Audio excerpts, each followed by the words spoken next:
2 Kings chapter 6.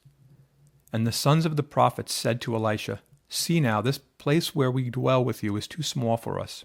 Please, let us go to the Jordan, and let every man take a beam from there, and let us make there a place where we may dwell." So he answered, "Go." Then one said, "Please consent to go with your servants." And he answered, "I will go." So he went with them, and when they came to the Jordan, they cut down trees. But as one was cutting down a tree, the iron axe head fell into the water, and he cried out and said, "Alas, master, for it was borrowed." So the man of God said, "Where did it fall?" And he showed him the place. So he cut off a stick and threw it in there, and he made the iron float. Therefore he said, "Pick it up for yourself." So he reached out his hand and took it. Now the king of Syria was making war against Israel, and he consulted with his servants, saying, "My camp will be in such and such a place." And the man of God sent to the king of Israel, saying, "Beware that you do not pass this place, for the Syrians are coming down there." Then the king of Israel sent someone to the place of which the man of God had told him. Thus he warned him, and he was watchful there, not just once or twice. Therefore the heart of the king of Syria was greatly troubled by this thing. And he called his servants and said to them, "Will you not now show me which of us is for the king of Israel?" And one of his servants said, "None, my lord, O king, but Elisha, the prophet who is in all Israel, tells the king of Israel the words that you speak in your bedroom." So he said, "Go and see where he is, that I may send and get him." And it was told him, saying, "Surely he is in Dothan." Therefore he sent horses and chariots and a great army there, and they came by night and surrounded the city. And when the servant of the man of God arose early and went out, there was an army surrounding the city with horses and chariots. And his servant said to him, "Alas, my master, what shall we do?" So he answered, "Do not fear, for those who are with us are more than those who are with them." And Elisha prayed and said, "Lord, I pray, open his eyes that he may see." Then the Lord opened the eyes of the young man, and he saw, and behold, the mountain was full of horses and chariots of fire all around Elisha. So when the Syrians came down to him, Elisha prayed to the Lord and said, "Strike this people, I pray, with blindness." And he struck them with blindness according to the word of Elisha.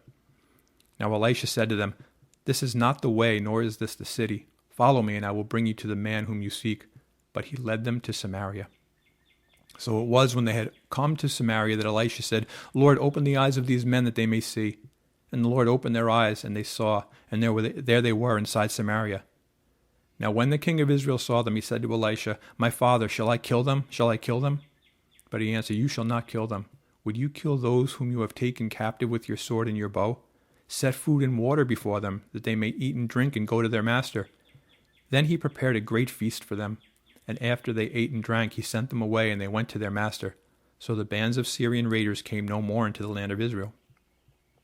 And it happened after this that Ben-Hadad, king of Syria, gathered all his army, and went up and besieged Samaria. And there was a great famine in Samaria, and indeed they besieged it until a donkey's head was sold for 80 shekels of silver, and 1/4 of a cab of dove droppings for 5 shekels of silver. Then as the king of Israel was passing by on the wall, a woman cried out to him, saying, "Help, my lord, O king." And he said, "If the Lord does not help you, where can I find help for you? From the threshing floor or from the winepress?" Then the king said to her, "What is troubling you?" And she answered, "This woman said to me, 'Give me your son that we may eat him today, and we will eat my son tomorrow.' So we boiled my son and ate him. And I said to her on the next day, 'Give your son that we may eat him.' But she has hidden her son." Now it happened when the king heard the words of the woman that he tore his clothes, and as he passed by on the wall, the people looked, and there underneath he had sackcloth on his body. Then he said, "God do so to me and more also, if the head of Elisha the son of Shaphat remains on him today." But Elisha was sitting in his house, and the elders were sitting with him. And the king sent a man ahead of him. But before the messenger came to him, he said to the elders, "Do you see how the son of a murderer has sent someone to take away my head? Look, when the messenger comes, shut the door and hold him fast at the door. Is not the sound of his master's feet behind him?" And while he was still talking with them, there was the messenger coming down to him. And then the king said, "Surely this calamity is from the Lord. Why should I wait for the Lord any longer?"